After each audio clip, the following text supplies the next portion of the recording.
नवंक न्याय मागिले पत्नी मिनती दास। आज नवदास द्वितीय श्राद्ध वार्षिकी पालन अवसर में मिनती कहते नवदास कथा सबुबले मन पड़ुछि।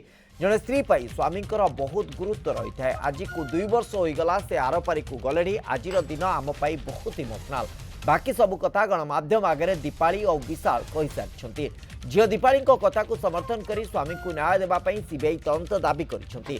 आज गणमाध्यम सामने दीपाली कहते जे 2 सप्ताह भितर से बापा हत्यार सीबीआई तदंत पाई मुख्यमंत्री को चिठी लिखे। आ गणमाध्यम आगे कथा को समर्थन कर नवदास पत्नी मिनती दास।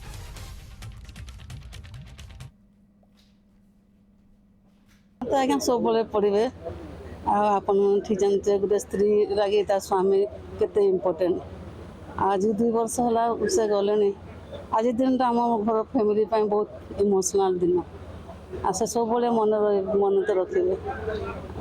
बाकी तो दीपाली विशाल तो सब कहते आपण मन को सब तो गणमाध्यम थ्रू जाऊँगी जहाँ भी आमर वार्ता जाऊँगी।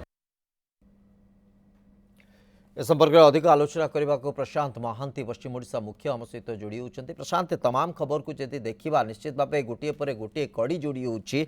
दीपाली दास ए प्रसंग में दाबी रखा से पुणी थे से प्रसंग को दोहरइबा और तापर मिनती दास सामना को आसिक बर्तमान ये जो कथा सामना को आसूची अर्थात परिवार चाहूँगी जे सीबीआई तदंत हो असल दोषी जी सी धरा पड़तु। एक बहुत मात्रा पूरा स्पष्ट होची किंतु कथा होची आगु को घटनाक्रम केमिति बढ़ी पारिबो।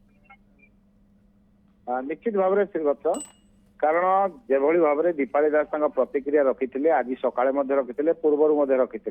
आज नवदास द्वितीय श्राद्ध वार्षिक अवसर में दीपाली दास जितेबाला कहते आम परिवार भितर आलोचना चली खूब शीघ्र आम मुख्यमंत्री को चिठी लिखबू ए बाबद जे सीबीआई तदंत करा जाऊ। ये कथा कहू कहू से आहरी गोटे कथा कहते मु 2 थर गणमाध्यम कही सारे सीबीआई तदंत करने किंतु मुख्यमंत्री एवं पर्यंत कौन प्रतिक्रिया देखना प्रकाश करूना। तेणु ए सब कथा भितर माँ जी नवदास पत्नी मिनती दास प्रतिक्रिया देती से कथा कहते स्वामी सबुठ गुरुत्वपूर्ण 2 वर्ष धरी से परिवार ठारू हरई बसी आज दिन अधिक मन पड़ुछि। तेणु ए प्रसंग में से अधिक किसी न कही झील दीपाली और विशाल जो मंतव्य गत किसी दिन धरी गणमाध्यम आसूची से समर्थन कर। तेणु ए गोटे कथा स्पष्ट होची जे सीबीआई तदंत दाबी रे पूरा परिवार गोटे मत होची जे सीबीआई तदंत करा जाऊ। तेणु निश्चित भाव में कह जाई परिबो आगामी दिन में जो भली भाव में से कहउचंती जे आमे खूब शीघ्र लेखिबू से लेखिबा प्रक्रिया सरीबो एवं सेमाने सरकार को सरकार निकट में कथा रखिए। आवश्यक पड़े कोर्ट को जीवा पड़ो कोर्ट को जाई पारंती। तेणु ये प्रसंग में सेमानकर मत स्पष्ट बोली आमे कहि परिबा। निश्चित भाव बहुत मात्रा रे मत स्पष्ट किंतु ये जो पॉइंट टी आसूची ये जो दिग को इंडिकेट करा जाउची जे मुख्यमंत्री ए बाबद रे किछि कहूना किछि रेस्पॉन्स आसुनी तो ये पक्षर कौन उद्देश्य थाई परे बोली चर्चा होची। प्रशांत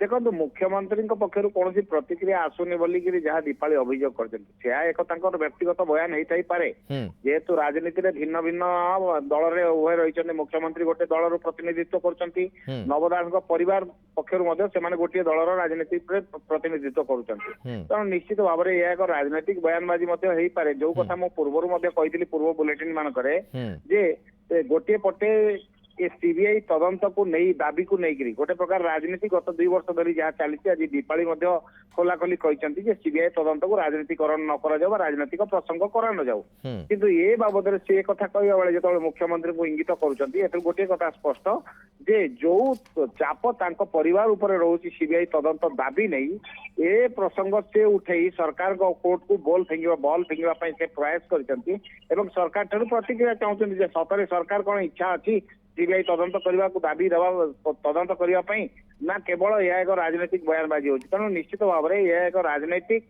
छक्का पंजा भितर चली कथा कहुपे।